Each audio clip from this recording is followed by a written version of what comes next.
All right, let's start with the nation. Tinubu is best prepared ever. The president says Akonde. 69 senators have signed on for Akpabio. Barao says Ndume. 2 businessmen excrete 193 cocaine pellets in NDLEA custody. Rising food prices, cash crunch push inflation to 17-year high. Olubadan or your ruling houses disagree over Makinde reform. Embassy to profile 160 women, children before evacuation from Sudan. Senators reps for inauguration in makeshift chambers. And NERC bars discos from billing disconnected customers. Okay, which story are we starting with? We do the rising food prices. Go ahead, please. Yes. So, according to the report, it said rising food prices and lingering effect of the cash crunch are eroding Nigerians' purchasing power as inflation heads to a new 17-year high. The Central Bank of Nigeria said it has launched a series of consultations and policy reforms to crash the rates and boost purchasing power.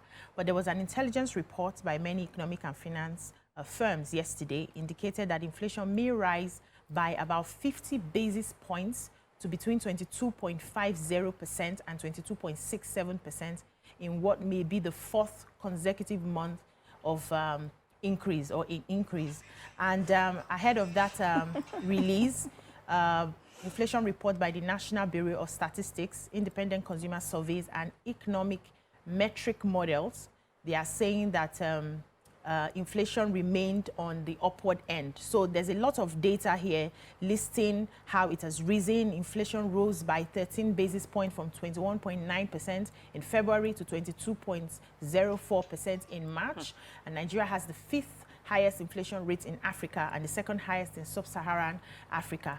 And, you know, the bottom line of the whole data is the fact that even though the CBN has set up different monetary policies, they have so far not yielded any form of result, and inflation keeps going high. People no longer have the purchasing power, even with the salaries that are being increased and paid, and something needs to be done about this. Okay, so the pioneer chairman of the APC, Chief Bisi Akande, was speaking yesterday at the 97th birthday anniversary of the Afenifere leader, Chief Reuben Fashion-Ranti. He was saying that Shiwaji, the president-elect, is well prepared and best prepared for presidency. According to him, he had created a 20-year master plan, 30-year master plan for Lagos State, and he's definitely sure that he will probably put together a minimum of 50-year master plan for the whole of Nigeria once he assumes office, that he's best prepared for this job, and that he thanks God that this time around Nigerians have elected the leader who has planned long-term for this country, and definitely he believes that Nigeria will be better under his leadership. And I have the National Emergency Management Agency, that's NEMA, has said another 160 women and children willing to be evacuated from Sudan will be profiled before they're airlifted. He also gave us a breakdown of you know, those who have been here, who have been brought back. It says among those who were brought in, we had 23 sick people, including an 8-year-old who had jaundice and is being treated in the hospital. Then 10 were treated on an arrival at the airport by NEMA officials, Port Health and other medical personnel. We had 13 others who were referred to 108 Nigerian Air Force Hospital, to the 108 Nigerian Air Force Hospital in Abuja. One person was injured, being treated at Federal Medical Center. And then NEMA also says that all students there have been evacuated. All of them have been evacuated.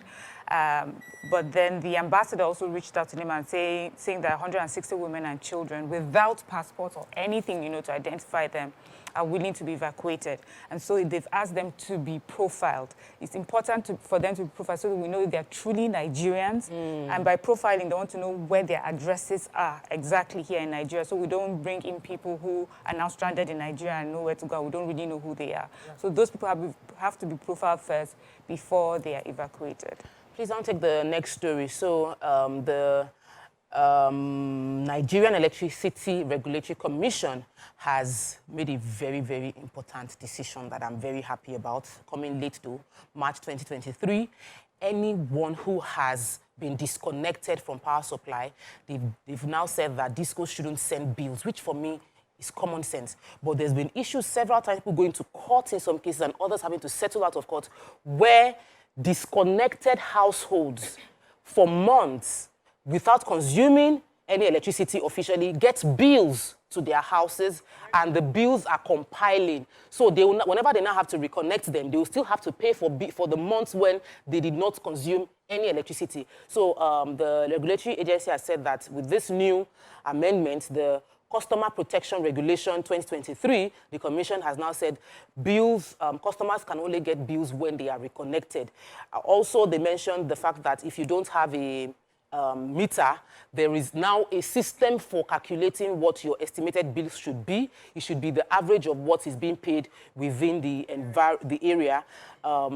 They also broke down that if anything goes wrong, maybe your light trips off, within 24 hours, somebody must be able to come and check if they want to be able to bill you.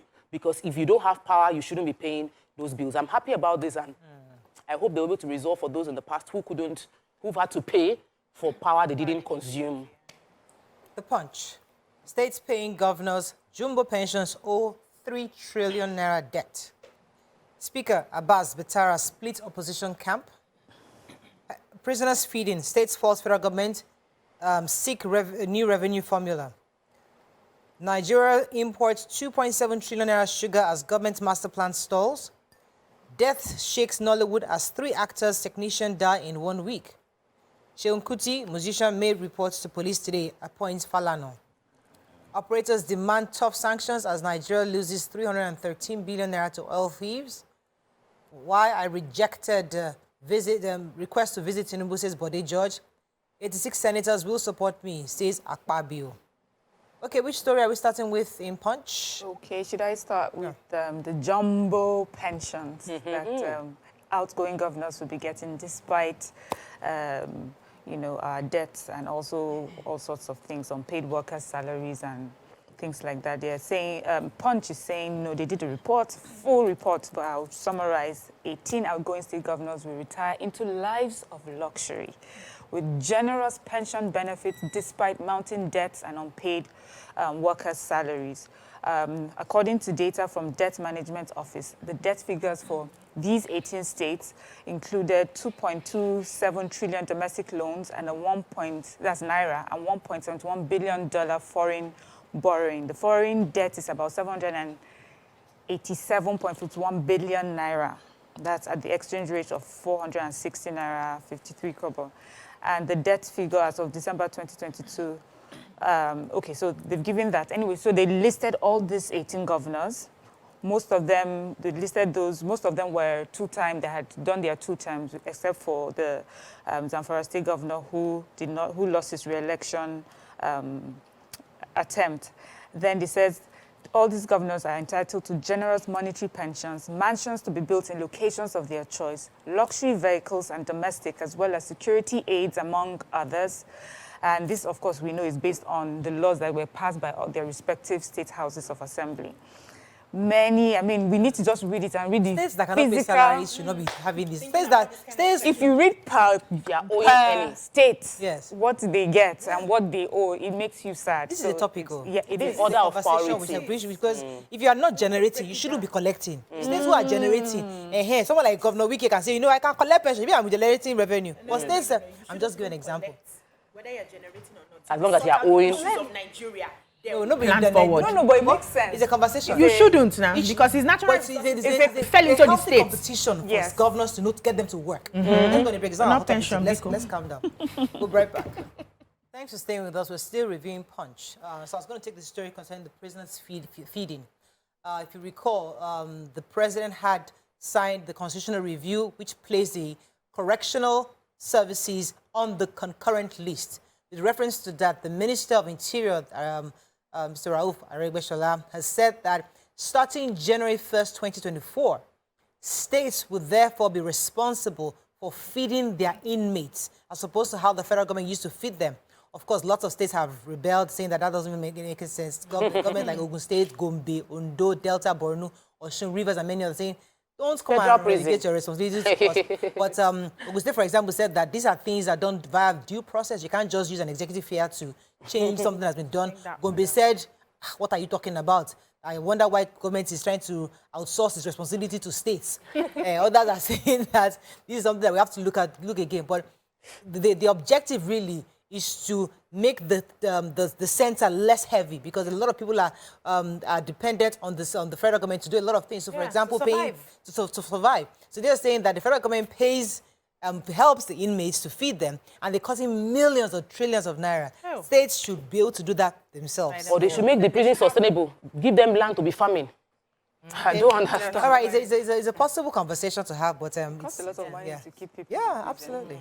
All over the world. Another story. So crude oil production in Nigeria crashed by over 9 million barrels between March and April 2023, and that led to a cumulative revenue loss of about 356 billion. According to the Punch. And then they are blaming the plunge in oil production on the recent strike by some oil workers, which also warranted the shutdown of production at selected wells for a period, as well as the theft of crude by thieves. And this is why they are calling for a tougher investigation. And as they are alleging that there are a lot of people who may be culpable, who are working in the oil ports, export terminals, that may be culpable in this fraud and theft at the terminals. So they went ahead to give a breakdown of the data. And according to the figures, they are saying that Nigeria's output in February was 1,306,304 barrels per day. And it fell to 1,206,202 barrels per day in March, before crashing to 998,602 barrels in April. And they give some of the reasons why this happened. But the President Petroleum Products Retail Outlet Owners Association of Nigeria, Billy Gills Harry, said that the oil output that is drastically reducing is posing a dangerous sign to Nigeria. This is a sign of trouble coming, because they thought that with the Tompolo team, they'll be able to, produce more and churn out more oil. But now it's dropping from over 1.3 million barrels per day to 900. And that means that we have lost about 400 barrels, which is very negative and a bad trend for Nigeria. It typically means that we are really not producing oil that we claim we are producing. So and it's really sad. I want to take the story about sugar. So we have a sugar policy. It's one of the things that the government is always talking about, National Sugar Development Council. But despite the fact that 170 billion has been committed to boosting self-sufficiency within Nigerian sugar production, we still spent 2.7 trillion on raw sugar imports during the decade-long period. So there are improvements with the policy, because we now have production done locally by likes of Dangote Sugar Refinery, BUA Sugar Refinery, Golden Sugar Refinery. But in order to achieve this refining sugar locally, we are not doing the second part, which is a backward integration program where we are financing sugar plantations. What we are doing is importing raw materials. So there's a change in the policy now to ensure that those that are importing raw materials no longer get quota for importation if they are not investing into sugar production, the production of raw materials here. And they say we need 250,000 hectares of sugar plantation to be able to meet our needs. And so far, we are barely 50%. The president inaugurated 10,000 hectares irrigation just last year. So we're still not doing the backward integration. We're just importing raw sugar and refining it. So it's not really, no, we're processing, but we're not maximizing the opportunity. We have this land. We just need to plant. Yeah. So they say they are open to investors to come and plant sugar for us so that we can have. Moving on quickly now to Daily Sun. Obasanjo blames Nigeria's woes on poor leadership. 2,518 Nigerians evacuated from Sudan, says federal government. 2 in NDLEA custody excrete 193 cocaine pellets. Yes. National Assembly leadership, ex-South-South National Assembly members reject microzoning. Banks, companies, shareholders groan under excessive AMCON charges. 13 polio cases reported in Zamfara. 2 other states in 2023, says WHO. And 10 billion naira judgment debt. Senate indicts Justice Ministry. Let me start with the NDLEA story. So, the NDLEA had arrested 2 individuals at the Nnamdi Azikiwe International Airport. They both excreted 193 pellets of cocaine. The names are Mr. Ono Ebere, 49-year-old, Christian Ifeanyi Ugochi, 47, They were intercepted in Abuja. They were actually en route. They came in from Uganda via Addis Ababa on board the Ethiopian Airlines, and their destination was Abuja. These two gentlemen, one I think it was Ibere, he excreted 100 pellets, while the other man, Christian, expelled 93 pellets hidden in their stomach. Also, similarly, in Sabongari, in Kano State, actually, two other suspects, let me mention their names also. I'm trying to get their names. Abubakar Salau, 55, and Nazifi Abdullahi, 25, were also arrested on Sunday along the Kaduna-Maiduguri road. They also had 5,000 pills of tramadol and 65,000 tablets of tramadol, respectively. And they're also both arrested. So, I mean, we see some of the work that NDLEA is doing to arrest some of these drug peddlers. Moving on quickly now to Vanguard. Are we taking no. Could be quiet now. I was not wondering. That story was, I think we were digesting it. I was not wondering why you guys are quiet. Okay, what's other story? Okay, World Health Organization has confirmed that there are 13 cases of polio right now in 3 states in Nigeria. They put out a statement on their Twitter page confirming that Zamfara State accounted for over 50% of the circulating variant polio virus cases reported in Nigeria. And then there were 2 other unnamed states, you know, that had the remaining 50%. The World Health Organization also indicated that the UNICEF and Gavi have designed a support system with our National Primary Healthcare Development Agency to sort of, you know, support, you know, giving of these vaccines. World Health Organization is optimistic that as long as we keep administering the vaccines, in addition to other, you know, healthy measures, that we will definitely stop the transmission of the virus in the affected areas and spread into other areas as well. And thankfully, also, they say traditional rulers in the communities are involved in pushing the message, making sure people are getting vaccinated and immunized. I'll take the AMCON story. So banks and shareholders are groaning and complaining about the excessive charges that they are having to pay to AMCON. So AMCON, as we know, is the Asset Management Corporation of Nigeria, and the job of AMCON is to stabilize financial companies that have defaulted on loans or having issues. Some people even say their companies reach out directly to AMCON to help them with funds to stabilize themselves, but they said they are alleging now that AMCON, instead of doing their job, which is just to provide stability, is now focusing on politics of selling off some assets to their cronies and putting heavy charges on banks. Many banks are having to pay charges to AMCON, and they're complaining, shareholders are complaining about it. I think AMCON can also give a press release to explain why those charges, what those charges represent, and why they are imposing those charges, and the process of selling off AMCON assets, because a lot of the assets they are complaining are being sold off at under the price of the actual value, and it's being sold to people within that have connections within the office of AMCON. All right, final paper, Vanguard. Shatima South governors move to split opposition ranks. Assault, policeman Kom Kuti's house and shrine. Forex, insurers transfer over 60% oil and gas businesses abroad. Reconciliation, I have no running battle with Tinubu, says Bode George. Hardship, Presidency Anglican Archbishop trade words. Tambor calls for unity among re-elected incoming PDP governors. And NECA fumes over federal government's 100% excise duty on beverages and others. Okay, which story are we starting with? Yeah, I took a story inside. It says police has arrested one Owate Bode for hacking his mother to death in Eleme local government area, River State, for allegedly denying him money to buy her drugs. So what happened was that he asked his mother to give him 10,000 naira to buy drugs, and she refused. And then he took out a hoe and hacked her to death. Thankfully, the community young men around saw him, held him down and took him to the police station. So he's been arrested, and he confessed to actually hacking his mother with a hoe to the commissioner of police. So investigations are ongoing right now, and the mother has been deposited to the mortuary. It's just so painful.